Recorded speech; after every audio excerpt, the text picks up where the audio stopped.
আমরা আবার ফিরে এলাম বিরতির পরে। এবারের আমাদের একজন শিল্পী, অদ্ভুত শিল্পী বলবো আমরা। এই কারণে অদ্ভুতটা বলবো কারণ তার কাছে পরিবেশিত এই গান এবং ছড়াগুলো শুনলে আপনারা কি অদ্ভুত শিল্পী এবং কি ভালো। নাম বাবু দাস, দাস। সুভাষগ্রাম। আচ্ছা, আপনি কোথা থেকে আসছেন একটু বলুন। আমি সুভাষগ্রাম থেকে আসছি দাদা।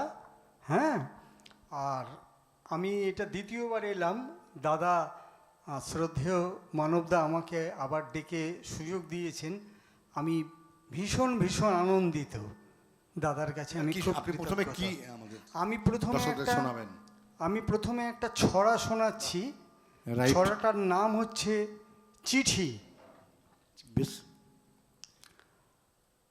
আমি চিঠি দিলাম দেশে আমার প্রিয়জনের কাছে, উত্তরে জানাইও আমায় কে কেমন আছে। সারাটা দিন গ্রামের কথা শুধুই মনে পড়ে, টুকাই পুকাই পিন্টু ওরা এখন কি করে। হাবুলের বাপটা কি এখনো বিছানায়, পণ্ডিত মশাইয়ের শরীরটা এখন কেমন যায়। পাঠশালাটা কি পুকুর পাড়ে ওই একই রকমই আছে, চিঠি এখনো লেখেনি কেউ পঞ্চায়েতের কাছে। দালান বাড়ি হলে তবে আরও ক্লাস বাড়তো, বাইরে কাউকে যেতে হতো না, গ্রামেই সবাই পড়তো। গতবারের বন্যায় নাকি গ্রামটা গেছে ভেসে, এ খবরটা দিল আমায় কানু কাকা এসে।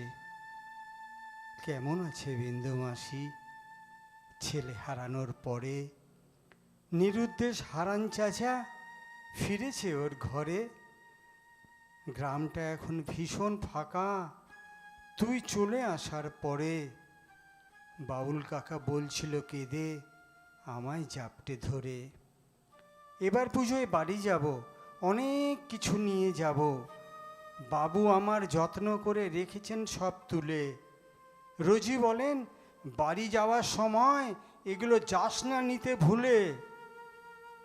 বাবু আমার বড্ড ভালো, ছেলের মতো দেখেন, বলি মনের কথা যত উনিই তো চিঠিতে লেখেন।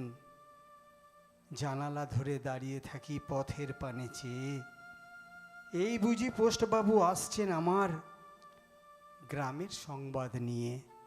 নমস্কার। সুন্দর আমরা ছড়া শুনলাম। আচ্ছা বাবুদা, আপনার দাদা বলছি আমি। একদম একদম বলছি যে এই যে ছড়াটা এটা আপনার নিজের লেখা? একদম নিজের লেখা। এখানে ভর্তি আমার যা যা ইয়ে আছে সব আমার ভর্তি, আমারই লেখা। আপনি একটু দর্শকদের বলুন যে কোথা থেকে আসছেন, আপনি পরিষ্কার করুন একটু। আমি আসছি দক্ষিণ 24 পরগনা সুভাষগ্রাম বলে একটা জায়গা আছে, সোনারপুরের পরের স্টেশন, ওখান থেকে আসছি। ওখানে নতুন পল্লী বলে একটা জায়গা আছে, ওখানে আমি থাকি। আচ্ছা, আপনার এই অভ্যাস কত দিনের? আমার এইটা এই লেখার অভ্যাস তো যে কোনো সময় চলে আসে, সবাই জানে। তবে আমার তবলার অভ্যাস 30 বছরের ওপরে। তবলা হ্যাঁ বাজান? আমি অনেকের সাথে বাজিয়েছি বাহ একটা বাহ, সময়। সুন্দর। অনেকের সাথে সময় পেলে আপনার সঙ্গে তবলা বাজানোর স্বাদ গ্রহণ করব, আশা রইল। আচ্ছা, একটা কথা বলি, হ্যাঁ। যে আপনি এই যে ছড়া লিখেন, কোনো পত্রিকা আপনার বেরোয়নি ছড়া? এখনো পর্যন্ত না, তবে আমার কিন্তু প্রচুর আমি সম্মান পেয়েছি ফেসবুক এবং ইউটিউবে, প্রচুর আমাকে আশীর্বাদ তা আপনি দিয়েছে। কি ছড়া দেন? আমি নিউজ পেপারে, প্রাত্যহিক যে নিউজ পেপার, ও আমি তো তাহলে মানে মানে একটা স্বর্গ আমি হাতে সম্মানেও পাবো। কাজ করি উত্তরে সারাদিন। আপনি দেন, আমি বের করে দেবো আপনার। ঠিক আছে স্যার, আমি অনেক ধন্যবাদ দর্শক বন্ধু, জানাচ্ছি। এই যে ভালো ভালো ছড়া আমরা পাচ্ছি, উদীয়মান বলবো না, বহুদিনের অভ্যাস ওনার। এই ছড়াগুলো যদি আমরা পেপারে দিতে পারি, অনেকের কাছে এগুলো পৌঁছাবে।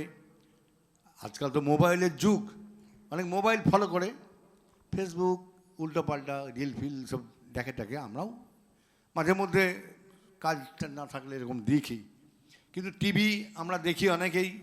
টেলিভিশনের প্রতি মানুষের আগ্রহ একটু কমেনি, বরং বেড়েছে। তাই বলে টেলিফোনের ওপরে আগ্রহ কিন্তু একটুও কমেনি। আমি কিন্তু বুঝতে ভুল করবেন না আমার কথা, যেন ভুল বার্তা না যায়। তো আমি বলছি, এরকম কবিতা যদি আমরা পাই বাবুদা আপনার কাছ থেকে এবং আরও যারা আমাদের পশ্চিমবাংলা গ্রামেগঞ্জে যারা কবিতা লিখে অনেকে লেখে। আমরা কিন্তু এগুলো কিন্তু প্রাত্যহিক যে সংবাদপত্র বেরোই কলকাতা থেকে, আমরা কিন্তু সেখানে চাপবো। আমার সঙ্গে যোগাযোগ করবেন, আমাদের স্ক্রিনে তো নাম্বার রয়েছে। আমরা পরবর্তী বিষয়ে আসবো। বাবুদা একটু বলুন যে আপনার বাড়িতে আর কে কে এই জিনিসে অভ্যস্ত? আমার বাড়িতে বলতে ওই বড় ছেলেটা একটু তবলা বাজাতো এবং অত্যন্ত ট্যালেন্টেড ছিল, কিন্তু পরিবারের আর্থিক অনটনের জন্য ওকে একটা কাজে লাগিয়ে দিয়েছে ওর মা। এটা অত্যন্ত দুর্ভাগ্যজনক। এখন আপনি কি করেন? আমি এখন এই তবলা বাজাই বিভিন্ন স্কুলে, হ্যাঁ, বাণীচক্রের মতো স্কুলে আমি টিচার। হ্যাঁ, আর ওই থেকে আর আমার ছোট ভাইটাই যারা যারা আছে নতুন শিখতে চায় ওদেরকে আমি বিনা পারিশ্রমিকে শেখাই। বাহ, খুব সুন্দর। উনি বিনা পারিশ্রমিকে তবলা শেখান, আমরা তাকে সাধুবাদ জানাচ্ছি আইনের তরফ থেকে। তো এবার আমরা আপনার কাছে কি পেতে পারি? আমি না খুব মজার গানও লিখতে ভালোবাসি। বাহ, সেরকম কোনো একটা গান আমি নকল করে আমি গাইবার চেষ্টা করছি, তবে কাউকে আঘাত করার জন্য একদম নয়। একদম একদম। ওই কেউ যদি আমার এই গানে আঘাত পেয়ে থাকো, হ্যাঁ, আমি কিন্তু প্রথমেই ক্ষমা চেয়ে নিচ্ছি। তবে এটা যদি তোমরা পেয়ে থাকো কেউ, একেবারেই অনিচ্ছাকৃত, একেবারেই। অমতা রেডি? গান, নতুন গান, প্যারোডি গান আমরা শুনবো। দর্শক বন্ধু আপনারা একটু শোনার চেষ্টা করুন, অদ্ভুত একটি প্যারোডি গান। এই গানটা আসল গান যেটা, সেটা আমাদের সমাজে অত্যন্ত জনপ্রিয়। তার থেকে আমি কিছুটা প্যারোডি করার চেষ্টা করি। নচিকেতা চক্রবর্তী, একদম নচিকেতা চক্রবর্তী। ছেলে আমার মস্ত মানুষ, একদম বৃদ্ধাশ্রমটাকে অফিসার, একদম চলুক। দাদা মোদের মস্ত বড় নেতা হলেন আজ, দিনের থেকে রাত্রি বেলায় করেন বেশি কাজ। দাদা মোদের মস্ত বড় নেতা হলেন আজ, দিনের থেকে রাতের বেলায় করেন বেশি কাজ। নানা রকম কাজে ব্যস্ত সারাটা দিন ধরে, ভোর হয় রাত্রি কাটে একটু নেশার ঘোরে। নেতা মোদের প্রতি বড়ই দরাজ, দাদা মোদের মস্ত বড় নেতা হলেন আজ।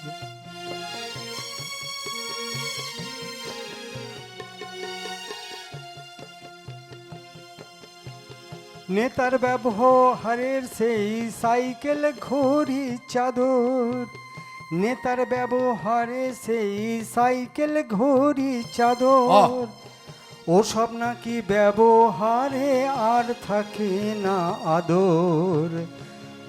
ওর বাঁশের খুঁটি টালির বাড়ি ভাঙা হলো তাড়াতাড়ি, টিনের দরজা জানলাগুলি ফেরিও লাও নেয় না।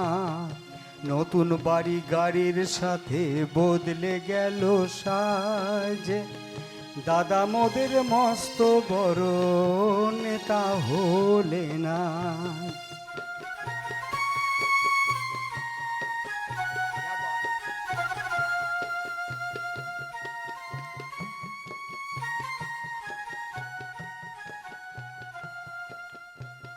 স্কুলেতে কোনো দিনও যেত না কো দাদা, পাড়ায় পাড়ায় কেষ্ট সেজে খুঁজতো কলির রাধা।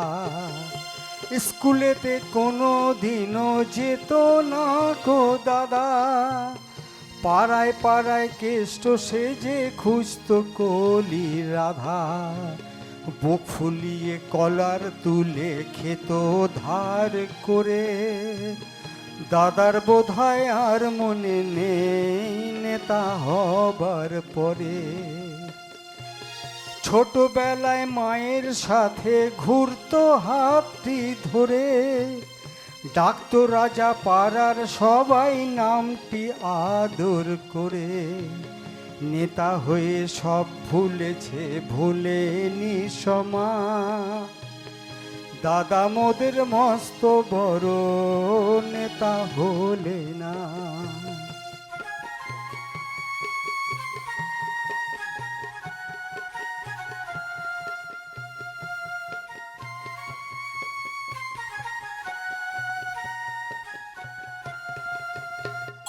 শুনেছি নেতার নাকি 5টি বাড়ি হলো, মাত্র 5 গাড়ির স্বপ্ন জনগণ মুখ তোলো।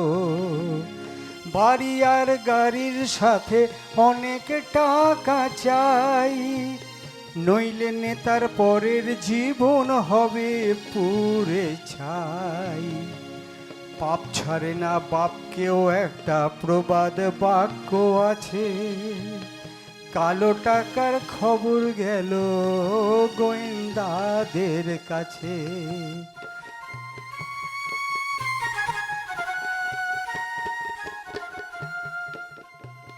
সেদিনটা এসে গেল কোমরে দড়ির ভাঁজ, সেদিনটা এসে গেল কোমরে দড়ির ভাঁজ। জেলের খানি টানছেন নেতা, কেউ খোঁজ নেয় না আর। জেলের ঘানি টানছেন নেতা, কেউ খোঁজ নেয় না। জেলের ঘানি টানছেন নেতা, কেউ খোঁজ নেয় না। ধন্যবাদ। সকলকে ধন্যবাদ। আমরা অনুষ্ঠানে এখানে শেষ করব। আমরা সকলকে শুভেচ্ছা জানাচ্ছি। আপনারা দেখছিলেন হাই নিউজ টেলিভিশন নিবেদিত। আমি সাংবাদিক, সঙ্গীত শিল্পী এবং এই অনুষ্ঠানের পরিচালক এবং অবশ্যই আজকের এই অনুষ্ঠানের সঞ্চালক মানবেন্দ্র চক্রবর্তী। ছোট বড় সকলকে আমার ভালোবাসা, বড়দের প্রণাম, আমার সমবয়সীদের আমার শুভেচ্ছা। এখানে তবলায় ছিলেন অমর দাস, তাকে আমার অত্যন্ত ভালোবাসা। কিবোর্ডে মহাদেব ডাকে, আমাদের ক্যামেরায় অচিন্ত রয়েছে, শ্রীকান্ত দেবনাথ রয়েছে আমার সঙ্গে। হাই নিউজের মলয়দা, সৌমদা, সকলকে আমার শুভেচ্ছা। এত বড় অনুষ্ঠানকে সুন্দর করে ফুটিয়ে তোলার জন্য আরও যারা সঙ্গে ছিলেন প্রত্যেককে আমার ধন্যবাদ। এবং পরিশেষে বাবু দাসকে আমি অসংখ্য ধন্যবাদ জানাচ্ছি। এরকম আরও সুন্দর সুন্দর গান, কবিতা, ছড়া আপনি রচনা করুন, আপনি এগিয়ে যান, আমরা আপনার পাশে আছি। সকলে ভালো থাকবেন দর্শক বন্ধু। আবার পুনরায় যথাস্থানে প্রেম, ভালোবাসা, প্রণাম, স্নেহ, শুভেচ্ছা, অভিনন্দন রইল।